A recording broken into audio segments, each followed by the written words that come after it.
ഗോപവാടമതിലുണ്ടൊരുണ്ണി മഴമേഘവർണ്ണനതി കോമളൻ. ഗോപരുത്തു പശുമേച്ചു വൃന്ദവനി തന്നിലാടി വിളയാടി പോൽ.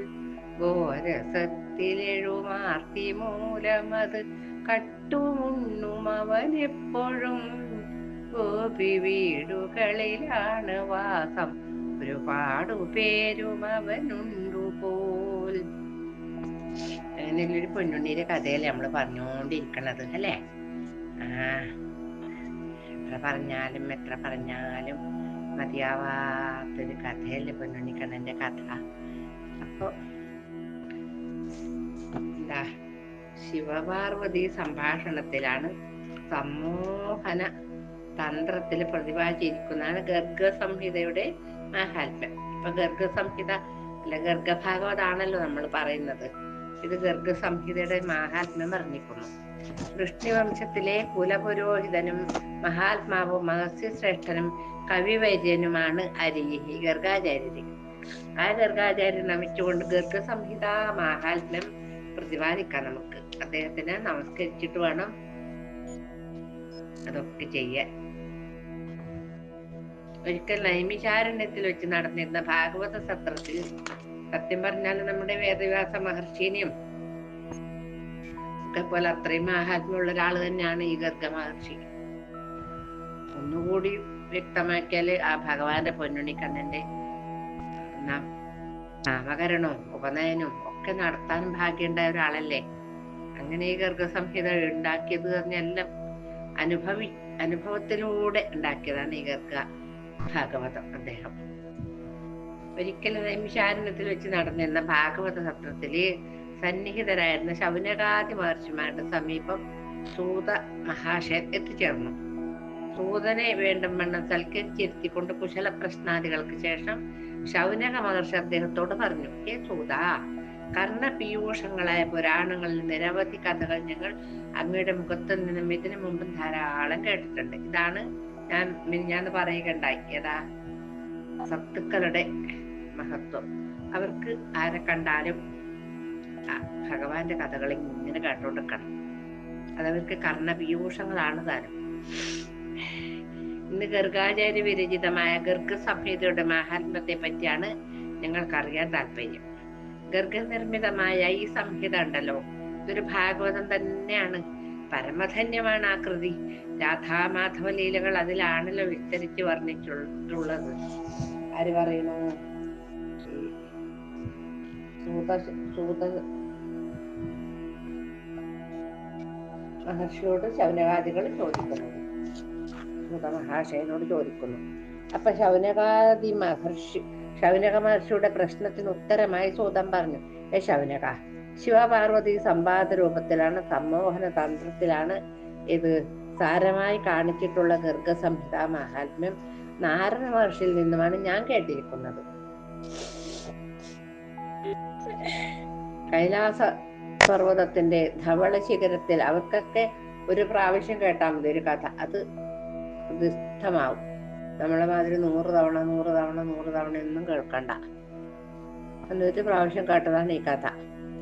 അക്ഷയ വടവൃക്ഷത്തിന്റെ ചുവട്ടിൽ അളകനന്ദയുടെ തീരത്ത് സ്വസ്തികാസനത്തിൽ സിദ്ധചാരണന്മാരുടെ മധ്യത്തിലാണ് വിരാജിച്ചരുളുന്നത് ശ്രീ മഹാദേവൻ. ആ മഹാദേവനെ സമീപിച്ച് സർവമംഗളമൂർത്തിയും അംബികയുമായ പാർവതി ദേവി തന്റെ വാഞ്ചിതം അറിയിച്ചു. എന്താണ് വാഞ്ചിതം?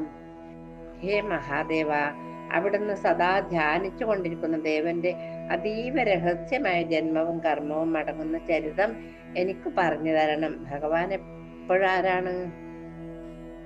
വൈഷ്ണവാനാം യഥാശംഭു. വൈഷ്ണവ ഭക്തന്മാരിൽ ഏറ്റവും പ്രാധാന്യം ഈ മഹാദേവനാണെന്നാണ് പറയുന്നത്. അത് ഭാഗവതം പറയുന്നതാണ്, കളവല്ല. അപ്പൊ അങ്ങനെ എപ്പോഴും ഈ ഭഗവാനെ ധ്യാനിച്ചിരിക്കുന്ന പണിയാണ് ഈ മഹാദേവന്. അപ്പൊ ആ കഥ എനിക്ക് പറഞ്ഞു തരണം എന്ന് പറഞ്ഞത് ദേവി. അവിടുത്തെ തിരുമുഖത്തിൽ നിന്നും ഗോപാല സഹസ്രനാമം ഞാൻ ഒരിക്കൽ കേട്ടു. ആ ഭഗവാന്റെ ഗോപാല ഭാവത്തിലുള്ള കഥകൾ കൂടി എന്നെ കേൾപ്പിച്ചാലും. ഇങ്ങനെ പറഞ്ഞു ദേവി. അപ്പൊ സന്തുഷ്ടനായിരിക്കും ഭഗവാൻ. ഭഗവാൻ ഇത് തന്നെ എത്ര പറഞ്ഞാലും മതിയാവില്ല ഭഗവാന്റെ കഥ. ഹേ പാർവതി, ഭഗവതിയുടെ ആഗ്രഹം തുലോം ധന്യം തന്നെയാണ് കേട്ടോ. രാധാപതിയായ ശ്രീകൃഷ്ണന്റെ കഥ ഗർഗസംഹിതയിലാണ് വിസ്തരിച്ച് പറഞ്ഞിട്ടുള്ളത്. അത് കേൾക്കുക. ഞാൻ പറഞ്ഞുതരാം. ശ്രീ പാർവതി പരമേശ്വരനോട് പറഞ്ഞു, പുരാണങ്ങളും സംഹിതകളും അനേകം ഉണ്ടായിരിക്കെ അങ്ങ് ഗർഗസംഹിതയെ പ്രത്യേകം എടുത്തു പറയുവാൻ എന്താണ് പ്രഭോ കാരണം? ഏതേത് ഭഗവത് ലീലകൾ എങ്ങനെയൊക്കെയാണ് അതിൽ വിസ്തരിച്ചിരിക്കുന്നത്? ആരാൽ പ്രേരിതനായിട്ടാണ് ഗർഗമഹർഷി ഈ സംഹിത രചിക്കാനിടയായത്? ഒക്കെ എനിക്ക് കേൾപ്പിച്ചരണം. ഗർഗസംഹിതയുടെ ശ്രവണത്താൽ എന്തെന്ത് ഫലങ്ങൾ നേടാം, അതും എന്നെ അറിയിക്കണം. മുമ്പ് ആരെല്ലാമാണ് ഇത് കേട്ടിരിക്കുന്നത്? എല്ലാം വിസ്തരിച്ച് പറയണം പ്രഭു. സൂതൻ പറഞ്ഞു, തന്റെ പ്രാണപ്രേയസിയായ പർവ്വതപുത്രി ഭഗവത് കഥയിൽ ദത്തശ്രദ്ധയായതു ഇതേമാതിരിയല്ല രാമായണം. കേൾക്കണം ശ്രീ പാർവതി പറയുക. ഭഗവാൻ പറഞ്ഞു കൊടുക്കും. അങ്ങനെയാണല്ലോ ഉമാമഹേശ്വര സമ്പാദി, അങ്ങനെയാണല്ലോ രാമായണം. അതുപോലെയാണ് ഇതിപ്പം ചോദിക്കുന്നത്. മഹേശ്വരന് സന്തുഷ്ടചിത്തനായി സംഹിതയെ മനസ്സിൽ സ്മരിച്ച് എല്ലാവരും കേൾക്കെ മഹാദേവൻ ഉച്ചത്തിൽ അരുളി ചെയ്തു, എല്ലാവരും കേൾക്കട്ടെ. മൈക്കൊന്നുമില്ല അന്നത്തെ കാലത്ത്. എന്തിന് മൈക്ക്? എല്ലാവരും അത്രയും ശ്രദ്ധയിൽ. അന്നത്തെ മാതിരി മൈക്കിൽ അപ്പുറത്ത് പ്രഭാഷണം നടത്തി ഇപ്പുറത്ത് കലവില കൂട്ടുന്ന മാതിരി ഒന്നല്ല അന്ന്. ശ്രീപരമേശ്വരൻ പറഞ്ഞു, രാധാമാധവ സംഹിതയുടെ മഹാത്മ്യ ശ്രവണം തന്നെ പാപഹരമാണ്. ശ്രീ പാർവതി, അവതാരാർത്ഥം ഭൂമിയിലേക്ക് പുറപ്പെട്ടപ്പോൾ ആദ്യമായി ഈ കഥ ഭഗവാൻ തന്നെയാണ് രാധയോട് വിസ്തരിച്ച് അരുളി ചെയ്തത് പ്രിയേ. പിന്നീട് ഗോലോകത്തിൽ വെച്ച് ശേഷ ഭഗവാൻ പ്രാർത്ഥിച്ചപ്പോൾ സ്വകഥ വിസ്തരിച്ച് ഉപദേശിക്കുകയുണ്ടായി. ശേഷൻ എന്ത് ചെയ്തു? അതൊക്കെ പഠിച്ചിട്ട് അത് ബ്രഹ്മാവിന് ഉപദേശിച്ചു. ആ ബ്രഹ്മാവ് എന്ത് ചെയ്തു? ധർമ്മദേവനും ധർമ്മനത് പുത്രന്മാരായ നരനാരായണന്മാർക്കും ഉപദേശിച്ചു. ലോകസേവാനിരതനായ നാരദ മഹർഷിക്ക് നരനാരായണന്മാര് ആണ് ഈ കഥ ഏകാന്തത്തിൽ വെച്ച് ഉപദേശിച്ചു കൊടുത്തത്. ഗർഗാചാര്യൻ പ്രാർത്ഥിച്ചപേക്ഷിച്ചതിനാൽ ശ്രീനാരായണ മുഖത്തിൽ നിന്നും ശ്രവിച്ച കഥകൾ നാരദൻ ഗർഗ മഹർഷിക്ക് വിസ്തരിച്ചു കൊടുത്തു. ഗർഗ സംഹിതയായത്. ഈ കഥാശ്രവണം മൂലം ഗർഗ മഹർഷിക്ക് പരമജ്ഞാനവും ഭക്തിയും വർദ്ധിച്ചു. ഉണ്ടായിരുന്നു കേട്ടോ, ഇല്ലാതെയല്ല. അത് കുറെ കൂടി വർദ്ധിച്ചു എന്ന് പറയണം. ശ്രീകൃഷ്ണ കഥകൾ കേട്ട് സന്തുഷ്ടനായ ഗർഗാചാര്യൻ നാരദ മഹർഷിയെ പ്രണമിച്ച് വിടവാങ്ങുവാൻ ഒരുങ്ങി. ആ സമയത്ത് നാരദൻ ഗർഗാചാര്യനോട് പറഞ്ഞു, ഞാൻ ശ്രീകൃഷ്ണ കഥകൾ ഇപ്പോൾ വളരെ സംഗ്രഹിച്ചാണ് ഉപദേശിച്ചിട്ടുള്ളത്. ഇത് ഗംഭീരമായിട്ടൊന്നും ഞാൻ പറഞ്ഞിട്ടില്ല. വൈഷ്ണവന്മാർക്ക് ഏറ്റവും പ്രിയമുള്ള ഈ കഥകൾ അങ്ങ് വിപുലീകരിക്കണം. അതേപോലെ തന്നെ രാമായണത്തിന്റെ കാര്യം നാരദര് പറഞ്ഞു കൊടുത്തു. അല്ല, മഹാഭാരതത്തിന്റെ കഥ നാരദര് പറഞ്ഞു കൊടുത്തു. അതങ്ങനെ ചെയ്യണമെന്ന്. അതുപോലെ ഓരോരാളോട് ഇങ്ങനെ ഇതാണ് നാരദര്. നാരദൻ വെറും ഏഷണിപ്രിയനൊന്നും അല്ല. ഏഷണി കൂട്ടിനടുത്തേ കൂട്ടില്ല. അതെന്തേ ഭൂമിന്റെ ഭാരം തീർക്കാൻ വേണ്ടിയിട്ടാണ്. അല്ലാതെ ഇങ്ങനെ തമ്മിത്തല്ലെന്ന് കണ്ടു രചിക്കാൻ വേണ്ടിയിട്ടല്ല ശ്രീനാരദ മഹർഷി. അപ്പൊ ഇഷ്ടകാമലബ്ധിയും കൃഷ്ണഭക്തിയും ഏകകാലത്തുണ്ടാവുന്നതാണ് ഇത് ഈ ഭാഗവതം, ഗർഗഭാഗവതം. ഇത് ഒരു പരമാത്ഭുതമായ പുരാണമായി ഭവിക്കണം. സാധാരണ പുരാണമല്ല. ഞാൻ ഉപദേശിച്ച പ്രകാരം വേദവ്യാസൻ സർവശ്രേഷ്ഠമായ മഹാഭാഗവതം എഴുതിയിട്ടുണ്ട്. പറഞ്ഞു കേട്ടോ. അത് വളരെ ഗുഹ്യമായിട്ടാണ് ഞാൻ സൂക്ഷിച്ചിട്ടുള്ളത്. അങ്ങ് ഗർഗസംഹിത രചിച്ചു കഴിഞ്ഞാൽ ഞാനത് വിദേഹാധിപനായ ബഹുളാക്ഷ മഹാരാജാവിന് പാടിക്കൊടുക്കാം എന്ന് പറഞ്ഞു. അദ്ദേഹം ഈ ഇങ്ങനെയുള്ള പുരാണങ്ങൾ കേൾക്കാൻ ബദ്ധശ്രദ്ധനായി നിൽക്കുന്ന ആളാണ് ബഹുളാക്ഷൻ. മഹാദേവൻ പറഞ്ഞു, ദേവർഷി മുഖ്യനായ നാരദ മഹർഷിയുടെ വാക്കുകൾ കേട്ട് മഹാമുനിയായ ഗർഗൻ വിനയത്തോടെ പറഞ്ഞു, അങ്ങ് പറഞ്ഞ കാര്യം വളരെ ദുർഘടമാണ്. പക്ഷെ അവിടുത്തെ കൃപയുണ്ടെങ്കിൽ ഈ ആജ്ഞ ഞാൻ നിറവേറ്റാം. ഇത്രയും കേട്ട് നാരദ മഹർഷി മഹതി എന്ന തന്റെ വീണയും വെട്ടി ബ്രഹ്മലോകത്തേക്ക് പോയി. ശ്രീനാരദ മഹർഷിക്ക് ഭഗവാൻ കൊടുത്താണ് മഹതി. ഗർഗാചാര്യൻ ഗർഗാജലത്തിന്മേൽ കയറി തപസ് ചെയ്തു. ഗർഗ മഹർഷി ഗർഗാജലത്തിന്റെ മേലെ കയറി തപസ് ചെയ്തത്. ശ്രീനാരദ ബഹുളാക്ഷ സംവാദ രൂപത്തിൽ കേട്ടതും കണ്ടതുമായ വിചിത്രങ്ങൾ അനേകം കൃഷ്ണകഥകളാൽ നിറഞ്ഞതും അമൃതമധുരമായ 12,000 ശ്ലോകങ്ങൾ അടങ്ങിയതുമായ 12,000 ശ്ലോകമാണ് ഈ ഗർഗ സംഹിതയിലുള്ളത്. മഹാത്ഭുതമായ ശാസ്ത്രം നിർമ്മിച്ചു. ഗുരുവക്രത്തിൽ നിന്ന് അടർന്നു വീണതും നേരിൽ കണ്ടതുമായ സകല ചരിതങ്ങളെയും ഇതിൽ ഉൾപ്പെടുത്തി ത്യജിച്ചിട്ടുണ്ട് അദ്ദേഹം. അങ്ങനെ കൃഷ്ണഭക്തിയെ രൂഢമൂലമാക്കുന്ന ഈ ഗർഗ സംഹിതയുണ്ടായി. ഇനി ഞാൻ ചെറിയൊരു ഇതിഹാസം പറയാം. ഇതിഹാസം എന്ന് പറഞ്ഞാൽ പണ്ടുണ്ടായ കഥ. അതാണ് ഇതിഹാസം, ഇല്ലാത്തതല്ല. വജ്രനാഭയുടെ പുത്രനായ പ്രതിബാഹു, അദ്ദേഹം മാലിനി എന്ന തന്റെ പത്നിയോടൊത്ത് മധുരാപുരിയിൽ വസിച്ചു പോന്നു. പ്രതിബാഹുവും മാലിനി, ആ ദമ്പതിമാർക്ക് സന്താനങ്ങൾ ഉണ്ടായതേയില്ല.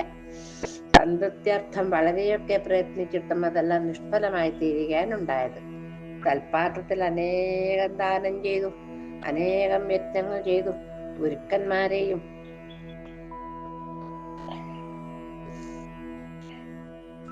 ബ്രാഹ്മണരെയും സാധുജനങ്ങളെയും അന്നപാനാദികൾ നൽകി സംതൃപ്തരാക്കി, അനേകം തീർത്ഥയാത്രകൾ ചെയ്തു. എന്ത് ചെയ്തിട്ടും അവരുടെ അനവത്യതയ്ക്ക് യാതൊരു നിവാരണവും കണ്ടില്ല. ആ ദമ്പതികാന്മാർ ചിന്താകുലരും ശോകാവിഷ്ടരുമായ ദിവസങ്ങൾ തള്ളി നീക്കി. അവർ തർപ്പിച്ചിരുന്ന ജലം കൂടി പിതൃക്കൾക്ക് വേണ്ട. പിതൃക്കൾക്ക് ചൂട് തോന്നുന്നു. ഇത് ഈ കുട്ടികളില്ലാത്തതുകൊണ്ട്, ഇവർക്ക് കുട്ടികളില്ലാത്തതുകൊണ്ട് ഇവരുടെ തർപ്പണം ചെയ്ത ആ ജലം വരെ ഈ പിതൃക്കൾക്ക് വേണ്ടി വരുന്നില്ല എന്ന്. കാരണം തുടർന്ന് പിതൃക്രിയകൾ നിർവഹിക്കാൻ ആരുമില്ലല്ലോ അവർക്ക് എന്നതുകൊണ്ടാണ്.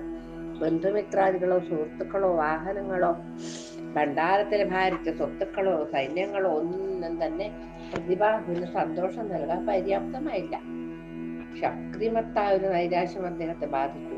പുത്രനില്ലാത്തവൻ ജന്മസാഫല്യം എവിടെ? പുത്രനില്ലാത്തവന്റെ ഗൃഹം ശൂന്യമല്ലേ? ഋണത്രയങ്ങള് 3 കടമുണ്ട്. ദേവന്മാരുടെ കടം, പിതൃക്കളുടെ കടം, മനുഷ്യന്റെ കടം എന്നിവർക്കാണ് ഈ കടം. പുത്രന്റെ അഭാവത്തിൽ വീഴാതെ നിൽക്കും. ഈ പുത്രനുണ്ടായാലേ ഈ 3 കടങ്ങളും വീഴാതെ നിൽക്കുന്നതാണ് പറയുന്നത്. ഐഹികവും പാരത്രികവുമായ യശസ് ആർജിക്കണമെങ്കിൽ പുത്രനുണ്ടായേ തീരും. രാധാമാധവലീല ബോധരഹിതന്മാരൊക്കെയും പ്രാകൃത പ്രാധാന്യം കലരുന്ന കാമകലയായി കാണുന്നു സാധാരണം. ദ്വൈതം വിട്ടഥ പ്രസാദ വിഭവന്മാരായി മഹാഭക്തരാം സാധുക്കൾക്കതു ചിത്രം ആത്മനിലയിച്ചൈക്യം ലഭിക്കുന്നതാം. രാധാമാധവന്റെ കഥയാണ് നമ്മൾ പറഞ്ഞുകൊണ്ടിരിക്കുന്നത്. പുത്രന്റെ അഭാവത്തിൽ വീഴാതെ നിൽക്കും എന്ന് പറഞ്ഞല്ലോ. ഋണത്രയങ്ങൾ, ഋണം എന്ന് പറഞ്ഞ കടം, ത്രയം എന്ന് പറഞ്ഞാൽ 3. ഐഹികവും പാരത്രികവുമായ യശസ് ആർജിക്കണമെങ്കിൽ പുത്രനുണ്ടായി തീരുമെന്നും പറഞ്ഞു. പുണ്യാത്മാക്കൾക്ക് മാത്രമേ പുത്രലാഭം കൈവരികയുള്ളൂ. ഇങ്ങനെ പുണ്യം ചെയ്തവർക്ക് പുത്രന്മാരുണ്ടാവാ പ്രയാസമാണ് എന്ന് പറയുന്നു. പുത്രമുഖം കാണുമ്പോൾ ഏത് തരത്തിലുള്ള ദുഃഖവും ശമിക്കും. പുത്രനുള്ളവന്റെ ആയുസ്സും ആരോഗ്യവും സമ്പത്തും വർദ്ധിക്കും. ഈ വിധത്തിൽ ചിന്തിച്ചും ദുഃഖാകുലരായി തീർന്ന ദമ്പതികൾക്ക് ശോകം മൂലം അകാല വാർദ്ധക്യം ബാധിച്ചു. പ്രായമായിട്ടൊന്നുമില്ല, പക്ഷെ വൃദ്ധന്മാരെ മാതിരിയുണ്ട് അവരെ കണ്ടാൽ. അങ്ങനെ അവർ മധുരാപുരിയിൽ വസിച്ചിരുന്ന കാലത്തൊരിക്കൽ മുനിശ്രേഷ്ഠനായ ശാണ്ഡില്യ മഹർഷി അവിടെ വന്നു. അദ്ദേഹം അവിടെ വരാനിടയായി. സൽക്കാരാദികൾ സ്വീകരിച്ചതിന് ശേഷം ഉദാസീനനും ദുഃഖിതനുമായ പ്രതിബാഹുവിനെ കണ്ട് വിസ്മയിച്ച് ശാണ്ഡില്യം ചോദിച്ചു, എന്താണ് പ്രഭു? മഹാരാജാവേ, അങ്ങയുടെ രാഷ്ട്രത്തിലെ എല്ലാ അംഗങ്ങളിലും സുഖം ദർശിക്കുന്നുണ്ട്. അങ്ങ് മാത്രം കേവലം ദുഃഖിതനെ പോലെ കാണുന്നത് എന്താണ്? അങ്ങ് മാത്രം ഇങ്ങനെ ദുഃഖിച്ചിരിക്കാൻ കാരണം? അങ്ങയുടെ പ്രജകളൊക്കെ സന്തുഷ്ടരാണല്ലോ എന്ന് പറഞ്ഞു. രാജാവ് തന്റെ സ്ഥിതി മഹർഷിയോട് വിസ്തരിച്ച് അറിയിച്ചു. മഹർഷി, അവിടുത്തെ പോലെ ത്രികാലജ്ഞാനികൾക്ക് അറിയാത്തതായി ഒന്നുമില്ലല്ലോ. അനവത്യതയാണ് എന്റെ ദുഃഖ കാരണം. ഞാൻ മുജ്ജന്മത്തിൽ ചെയ്ത കർമ്മം കൊണ്ട് ഫലമായിരിക്കാം ഇത്. ഈ ജന്മത്തിൽ ഞാനൊന്നും ഒരു കുറ്റവും ചെയ്തിട്ടില്ല എന്ന് പറഞ്ഞു. എന്റെ വംശം ഇതോടെ മുടിഞ്ഞു പോകുമെന്ന് ഭയപ്പെടുന്നു ഞാൻ. ഒരു പുത്രനുണ്ടാവാൻ വേണ്ടി ഞാൻ ചെയ്യാത്ത സുഹൃത്തങ്ങളൊന്നുമില്ല. എന്റെ രാജ്യത്തിലെ പ്രജകളുടെ ദുഃഖവും ഇത് തന്നെയാണ്. വംശത്തിന് യശസ്കരമായ ഒരു പുത്രൻ ലഭിക്കുവാൻ ഇനി എന്താണ് വേണ്ടത്? അവിടുന്ന് തന്നെ അതിന് ഒരു ഉപായം അരുളിച്ചതാണ്. എന്റെ പ്രജകളൊക്കെ കാണുമ്പോൾ സന്തോഷവാന്മാരാണെങ്കിലും അവരെന്നെ വല്ലാതെ സ്നേഹിക്കുന്നുണ്ട്. അതുകൊണ്ട് എന്റെ ദുഃഖം അവരിലും പകർന്നിട്ടുണ്ട് മഹർഷിയെന്ന് ശാണ്ഡില്യ മഹർഷിയോട് പറഞ്ഞു. ഇങ്ങനെ ദുഃഖിതനായിക്കൊണ്ട് രാജാവ് പറഞ്ഞപ്പോൾ ശാണ്ഡില്യ മഹർഷി തന്റെ ദിവ്യമായ കടാക്ഷം ചൊരിഞ്ഞുകൊണ്ട് രാജാവിനോട് പറയുകയുണ്ടായി. എന്താ പറഞ്ഞത്? സന്തത്യർത്ഥം, സന്തതിക്ക് വേണ്ടി നിരവധി പുണ്യകർമ്മങ്ങൾ ചെയ്തിട്ടും കുലദീപകനായ ഒരു പുത്രൻ ഞങ്ങൾക്ക് ലഭിച്ചില്ല അല്ലേ? എന്റെ ഉപദേശപ്രകാരം അങ്ങ് ഒരു കാര്യം കൂടി ചെയ്തു നോക്കുക. ഗർഗസംഹിത അതീവ ശ്രദ്ധയോടെ വിധിക്കനുസരിച്ച് ഭാര്യാസമേതം നവാഹമായി പാരായണം ചെയ്യുന്നത് കേൾക്കുക. ഗർഗസംഹിത സപ്താഹല നവാഹമായിട്ട് കേൾക്കണം. അത് ധനതയും പുത്രതയും മുക്തിതയുമാണ്. ധനം ഉണ്ടാവും, പുത്രനുണ്ടാവും, മുക്തി ഉണ്ടാവും. അവസാനം ഈ കലികാലത്ത് വിഷ്ണു പ്രീതിക്ക് മറ്റു ഉപായങ്ങളൊന്നുമില്ല. കലികാലത്ത് നടന്ന കഥയാണ് കേട്ടോ ഇത്, ഈ സംഭാഷണം. വിഷ്ണു പ്രീതിയാൽ നേടാൻ കഴിയാതെ ഈ ലോകത്തിൽ ഒന്നും തന്നെ ഇല്ല. പുത്രാഭിപ്രാപ്തിയെ പറ്റി വേറെ പറയേണ്ടതില്ലല്ലോ. അതാണ് ഈ വിഷ്ണുപ്രീതി ലഭിച്ചാൽ കിട്ടാതായിട്ട് ഒന്നുമില്ല. പിന്നെ ഒരു പുത്രന്റെ കാര്യം പ്രത്യേകിച്ച് ഞാൻ എഴുന്നള്ളിക്കണ്ടല്ലോ എന്ന് പറഞ്ഞു. ഇത് വെറും ലഘുപായമെന്നോർത്ത് അങ്ങയുടെ വിശ്വാസത്തിന് ഇളക്കം തട്ടരുത് കേട്ടോ. വിശ്വാസപൂർവ്വം അനുഷ്ഠിച്ചാൽ അനന്തമായ ഫലങ്ങളാണുള്ളത് ഇതിന്. നരേന്ദ്ര മഹാരാജാവേ, ഒരിക്കലെങ്കിലും നവാഹമായി ഗർഗസംഹിത ശ്രവിക്കാൻ കഴിഞ്ഞാൽ അവൻ പാപവിമുക്തനായ ഇഹലോക സൗഖ്യങ്ങൾ മുഴുവൻ അനുഭവിച്ച് ഒടുവിൽ ഗോലോക പ്രാപ്തി നേടും.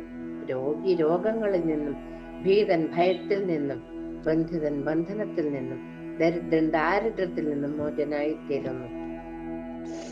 രാമായണ കഥയിലെ അവസാനം ഒരു ഫലശ്രുതി ഉണ്ടല്ലോ, രാധിതൻ കേൾക്കിയിൽ അനാതുരനായി വരും എന്ന് പറഞ്ഞതുപോലെയാണ് പറയുന്നത്. മൂഢൻ പണ്ഡിതനായി ഭവിക്കും. സംഹിതാശ്രവണം ഇത്രയും ഫലപ്രദമാണ് മഹാരാജാവേ. വിപ്രൻ വിദ്വാനാവും, ക്ഷത്രിയൻ ദിഗ്വിജയാവും, വൈശ്യൻ നിധീശ്വരനാവും, അധർമ്മി ധർമ്മിഷ്ഠനാവും. സ്ത്രീ പുരുഷ ഭേദമില്ലാതെ ഏവർക്കും അതിദുർലഭമായ മനോരഥം നിറവേറും. നിഷ്കാരണ ഭക്തിയോടെ ആണെങ്കിൽ പിന്നെ പറയാനുമില്ലല്ലോ. ദേവന്മാരെ കൂടി ലജ്ജിപ്പിക്കുമാറ് ഗോലോകധാമത്തിലെത്തി പരമപദം പ്രാപിക്കുകയും ചെയ്യും മഹാരാജാവേ. അനേക ജന്മങ്ങളിൽ ആർജിച്ച പുണ്യത്താൽ മാത്രമേ ഗർഗസംഹിതാ ശ്രവണം സാധ്യമാവുകയുള്ളൂ. അത് സദാ ശ്രവണീയമാണ്. മുക്തികളെ ഒന്നിച്ചു കൊടുക്കും. അതിന്റെ മഹാത്മാ വർണ്ണനീയം തന്നെയാണ് കേട്ടോ. ദീർഘസൂത്രികളായ മനുഷ്യർ നിശ്ചയിച്ചതാവാം 50 ദിവസം എന്ന അവധി. കാലദേശഭേദം കൂടാതെ സദാ പാരായണം, ശ്രവണം, മനനം എന്നിവ ചെയ്യുകയാണ് കരണീയം. അങ്ങനെ അതാണ് വേണ്ടത്.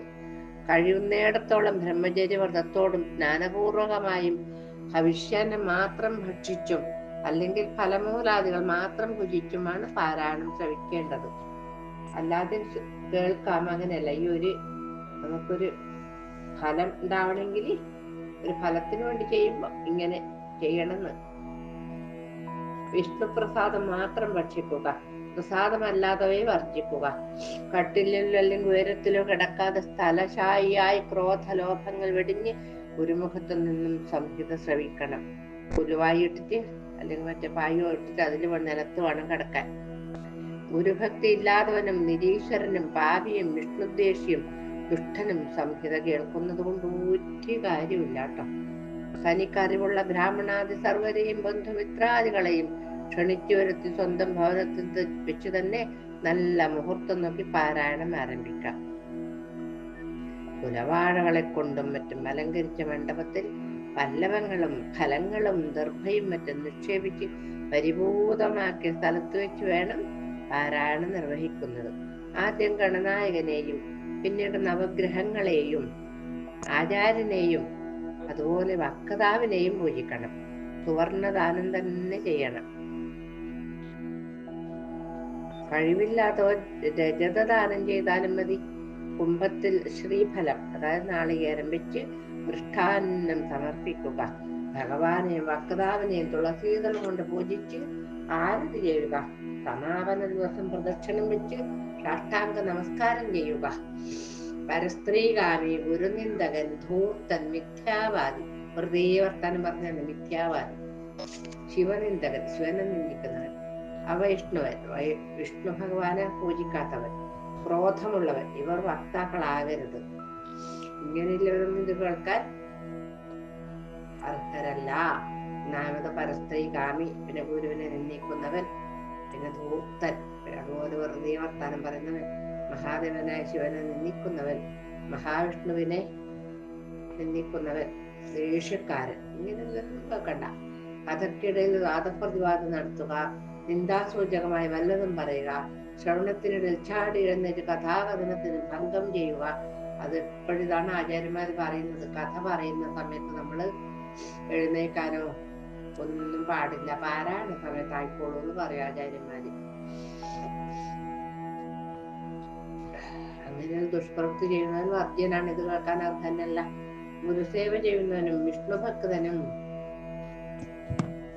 കഥാശ്രവണ കുതുകിയും കഥാസാരം ശരിക്കും ഉൾക്കൊള്ളുന്നവനും ഉത്തമ ശ്രോതാവാണ്. ഉള്ളും പുറവും ഒരുപോലെ ശുദ്ധിയുള്ളവനും ആചാര്യകുലത്തിൽ ജനിച്ചവനും ശ്രീകൃഷ്ണ ഭക്തനും അനേകം ശാസ്ത്രസാരങ്ങളെ മനസ്സിലാക്കിയവനും ദയാലുവും എല്ലാവരും ദയുള്ളവനും ആരുടെയും സംശയം തീർക്കാൻ കഴിവുള്ളവനുമായിരിക്കണം വക്താവ്. ആര്? വക്താവ് പറയുന്ന ആള്, കഥ പറയുന്ന ആള്. ശക്തിക്കനുസരിച്ച് ബ്രാഹ്മണരെ ഇരുത്തി ശുഭപര്യവസാനത്തിന് വേണ്ടി ദ്വാദശാക്ഷരി മന്ത്രം ജപിപ്പിക്കണം.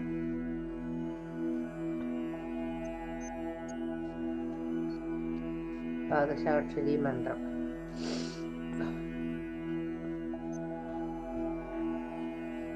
അധികം ഉച്ചത്തിലോ നന്നേ താഴ്ന്ന ശബ്ദത്തിലോ ആകരുത്.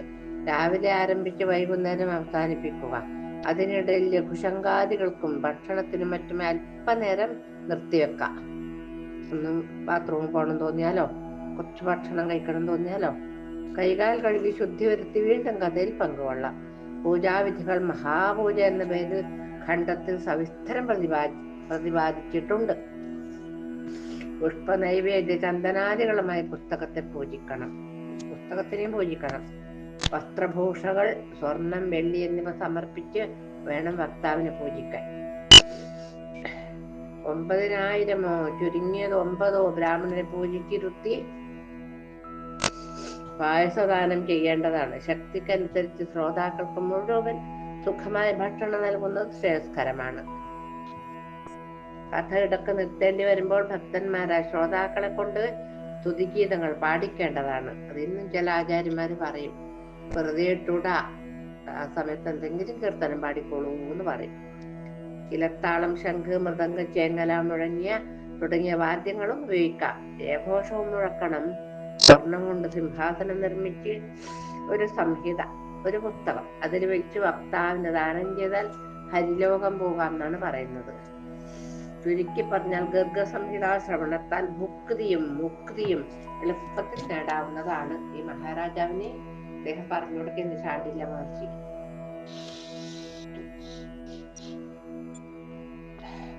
ശ്രീ മഹാദേവൻ പറഞ്ഞു, മുനീശ്വരനായ ശാണ്ഡില്യന്റെ വചനം കേട്ട പ്രതിഭാഹു വളരെയധികം സന്തോഷിച്ചുട്ടോ പാർവതിക്ക്. അദ്ദേഹത്തെ വണങ്ങിക്കൊണ്ട് പറഞ്ഞു, അവിടുന്ന് തന്നെ ശ്രീ ഗർഗസംഹിത വീണ്ടും വേണം ശരണാഗതി അടഞ്ഞ് എന്നെ കേൾപ്പിച്ച് അത്രയും വേഗത്തിൽ സപുത്രനാക്കി തന്നാലും മഹാമുനി എന്ന് പറഞ്ഞു. അപ്പൊ ഇത് കേട്ട് മഹർഷി ശാണ്ഡില്യൻ യമുനാതടത്തിൽ തന്നെ സുഖമായി കേൾക്കത്തക്ക വിധത്തിൽ പാരായണ മണ്ഡപം തീർപ്പിച്ച് വേണ്ടതെല്ലാം സജ്ജമാക്കി ഈ വാർത്ത സർവത്ര പരന്നു. അതാണ് പണ്ടൊക്കെ നല്ല കാര്യങ്ങൾ നടക്കുമ്പോഴാണ് നാട്ടിലൊക്കെ പാട്ടാവോ, ഇന്നത്തെ മാതിരിയല്ല. മധുരാപുരവാസികൾ എല്ലാം അവിടെ സമ്മേളിച്ചു. എല്ലാവരും 9 ദിവസത്തെ പാരായണം ശ്രദ്ധാപൂർവം ശ്രവിച്ചു. ബ്രാഹ്മണർക്ക് ദാനദക്ഷിണാദികളും മറ്റെല്ലാവർക്കും മൃഷ്ടാന്ന ഭക്ഷണവും നൽകപ്പെട്ടു. ശാണ്ഡില്യ മഹർഷിക്ക് അനേകം സ്വർണം, വെള്ളി എന്നിവയും മാന, കുതിര മുതലായവ എന്തിനാണ് ഈ മഹർഷിക്ക് ആനീ കുതിരയൊക്കെ ദാനം ചെയ്ത് അദ്ദേഹത്തിന് സന്തോഷിപ്പിച്ചു. ഹേ പാർവതി, കേട്ടോളൂ കേട്ടോ. ശാണ്ഡില്യ മഹർഷി, ഞാൻ മുമ്പ് ഭഗവതിക്ക് ഉപദേശിച്ച ഗോപാല സഹസ്രനാമം ഉണ്ടല്ലോ, അങ്ങേക്ക് ഞാൻ ദേവിക്ക് ഉപദേശിച്ച ആ ഗോപാല സഹസ്രനാമം അവിടെ വെച്ച് പാരായണം ചെയ്തു. കഥാവസാനത്തിൽ ശാണ്ഡില്യ പ്രേരണയിൽ രാജാവ് പ്രജപതിയായ മദനമോഹനന് ഭക്തിയോടെ ധ്യാനിച്ചു. ഉടനെ ഭഗവാൻ പത്നി സമേതനെ പാർഷദന്മാരോടും കൂടി ഓടക്കുഴലും കാലിക്കോലും ധരിച്ചുകൊണ്ട് നീലമേഘശ്യാമള കളയതൃത്തോടെ പ്രത്യക്ഷപ്പെട്ടു. രാജാവിന്റെ പുരോഭാഗത്തിൽ രാജാവിന് മുമ്പിൽ ഭഗവാൻ ആവിർഭവിച്ചു. ശ്രീകൃഷ്ണ ഭഗവാൻ നേരിട്ട് എഴുന്നള്ളിയത് കണ്ട് ചാണ്ഡില്യ മഹർഷി രാജാവോടും സർവ്വശ്രോതാക്കളോടും കൂടി തൃപ്പാദത്തിൽ വീണ് വണങ്ങി തുടിച്ചു. ചാണ്ഡില്യ മഹർഷി പറഞ്ഞു, ഭഗവാനെ, അവിടുന്ന് വൈകുണ്ഠലീലകൾ ആടുന്ന മനോഹരനാണ്. ദേവകളാൽ നമസ്കൃതനും സർവോത്തമനുമാണ്. ഗോപാലലീല ഒരുങ്ങി വന്ന് അവിടുത്തെ ഞാൻ നമസ്കരിക്കുന്നു.